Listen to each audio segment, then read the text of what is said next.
Hey, what's up guys? Today we're working on Dynamite by BTS and I'm going to be teaching you all of the parts of this song. Now because I don't want the video to go forever, I'm not really going to be touching on an acoustic version of it. But if you do want a nice, relatively easy acoustic version, put your capo on the 4th fret there and play an A minor to a D minor 7 to a G and to a C. That's as much as we're going to do on an acoustic version, but there are plenty of other videos out there for an acoustic version of this song already. Now let's get into it. So for the majority of the song, we've only got 4 chords, and they're a C sharp minor, an F sharp minor 7, to a B, and then to an E. And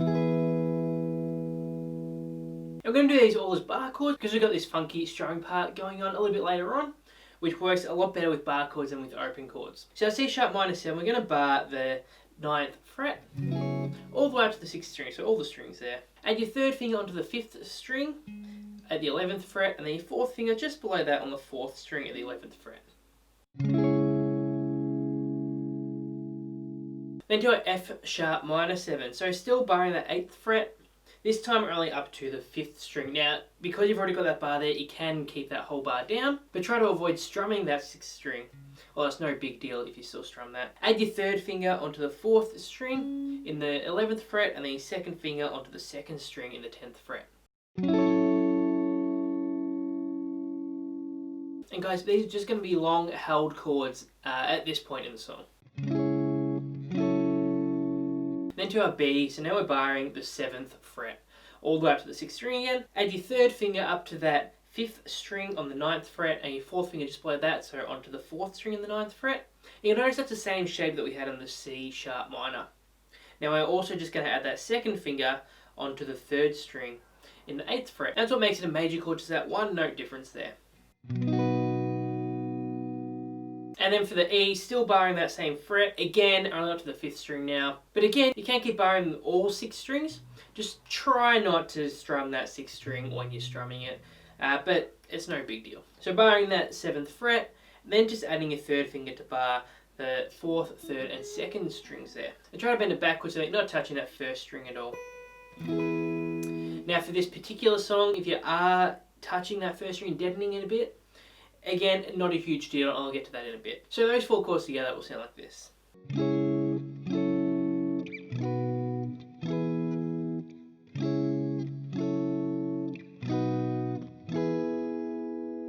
And that's for the intro. Now for the verses, we're actually going to double the length of each chord.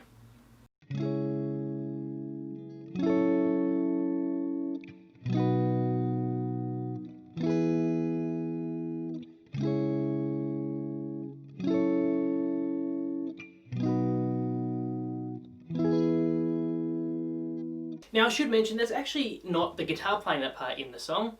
That's actually just kind of a synth pad going on there with a really cool funky bass line as well. And so that part will keep going to the pre-chorus, but the guitar part actually comes in here with a funky little lick like this.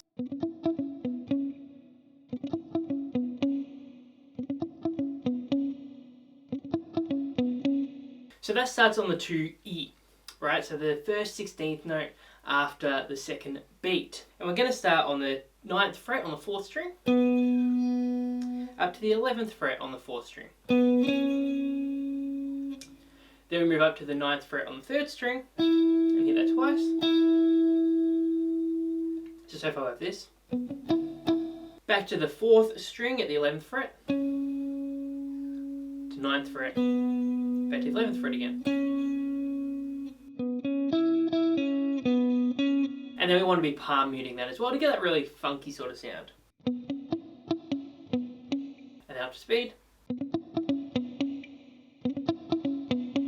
And that part comes in a few different parts during the song, but mostly in those pre-choruses. Now in the chorus, again, the guitar part isn't playing the chords, but basically goes into the same as the intro is playing. There's chords for half the length as you would in the verse.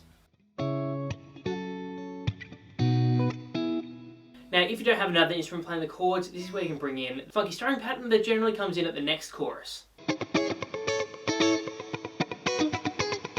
So basically we're doing a lot of muted strums here, which is what gives it that real funky sort of feel. So basically what I'm doing here, I'm still making the shape of that chord, but not actually pressing down on the strings. So that's going to make it really easy to press down the strings and those specific strums that I want to hit, but it's going to give it this muted sound. So I'm going to start with 2 muted strums, and then 2 not muted strums. Then 2 muted strums again, and while those muted strums are going, that's when we take that opportunity to change to that F sharp minor 7. And do another 2 unmuted strums. 2 more muted strums, and then 1 more unmuted.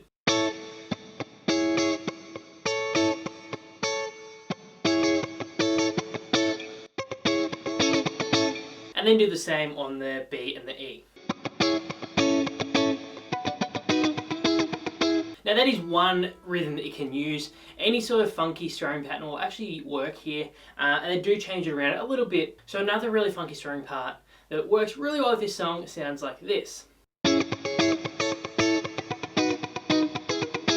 So 2 strums, 2 dead strums, 2 more strums, 1 dead strum, and during that dead strum we want to change to that next chord, so the F sharp minor 7. So that's 1 up strum, a dead down strum, and then up down again.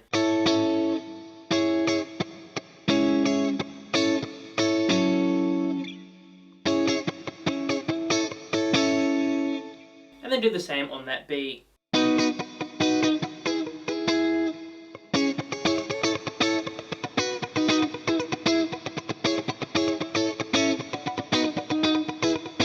But the key with these sorts of things is to play them fairly up high. So really, you generally want to be touching probably the top 3 strings, maybe the highest 4 strings. Now, as I mentioned earlier, when you're on that E, it's not a huge deal if you can't get that sound out of that first string. And that's because these chords in this particular song are really more focused around those 4th to 2nd strings anyway.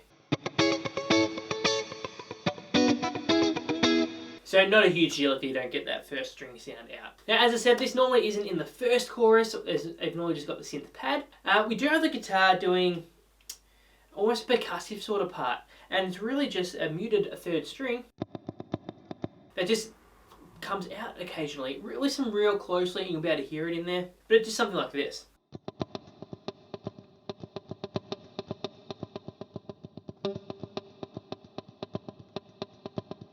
Definitely not necessary, it's just an extra little percussive part. Listen real closely to the actual part and you'll be able to hear where that comes in and where they emphasize that note there. And that part keeps going through into the next verse. Now in the next pre-chorus we have this muted riff still going, or going again rather. We've also got just the top 2 strings on the 12th fret as well, just doing the same sort of strumming pattern, whichever one you decided to do, as the funky strumming pattern for the choruses.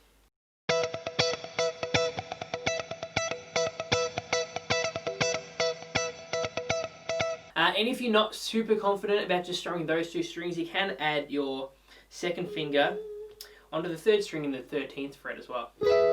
It's still going to work, ideally just those top 2 strings though. And then to the chorus, where as I said, we're using one of those really funky sort of strumming patterns there. Now those 1st and 2nd strings on the 12th fret actually still go on there as well.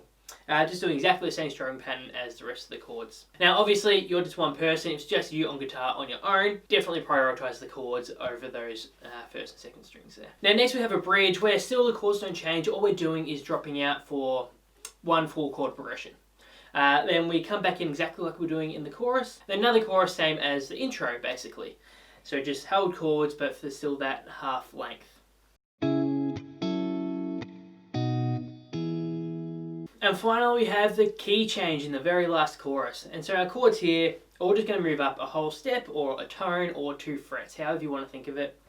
So you can just use those same 4 shapes and move them up 2 frets.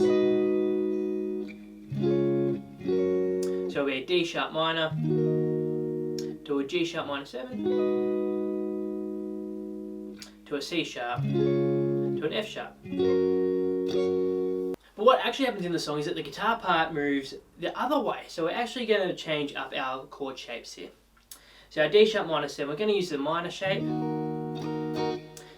at the 6th fret. So bowing the 6th fret up to the 5th string, adding your 3rd finger onto the 4th string. In the 8th fret, your Your fourth finger just below that on the third string of the 8th fret, and your second finger on the second string of the 7th fret. Now what we're going to do here for a G sharp minor, instead of moving down to that full bar chord, we're actually going to stay at the same spot, and this is to kind of more closely replicate what's going on in the song, where we have this sort of movement for this part.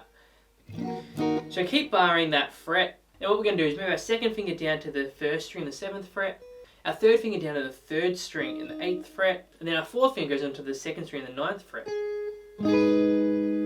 And just strumming from the 4th string down. So this is actually the same as a D minor shape. Right, so that shape there, which is an open chord shape, except we're putting a bar in front of it. Then we move to our C sharp, so same as that E that we had, same shape, but down at the 4th fret. So barring that 4th fret, and using our third finger to bar the 4th, 3rd and 2nd strings at the 6th fret.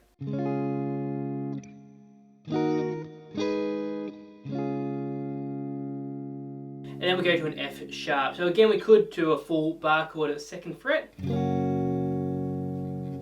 but it doesn't really have that movement that we're after. So instead what we're going to do is use our C shape. So a full C shape, we're going to pop our 4th finger all the way up to the 9th fret on the 5th string. So that's our F sharp, which is what our chord is named after. Your third finger goes on the 4th string, the 8th fret. Your second finger on the 2nd string in the 7th fret, and then using your first finger to bar the 1st to the 3rd strings. What we're doing is actually only really strumming the highest 3 strings. So what I would do here, rather than making that whole chord, which is a bit of a handful and can be tricky to do quickly, is I'm just going to pop my first finger down, barring those highest 3 strings at the 6th fret, and then adding my second finger onto the 2nd string in the 7th fret.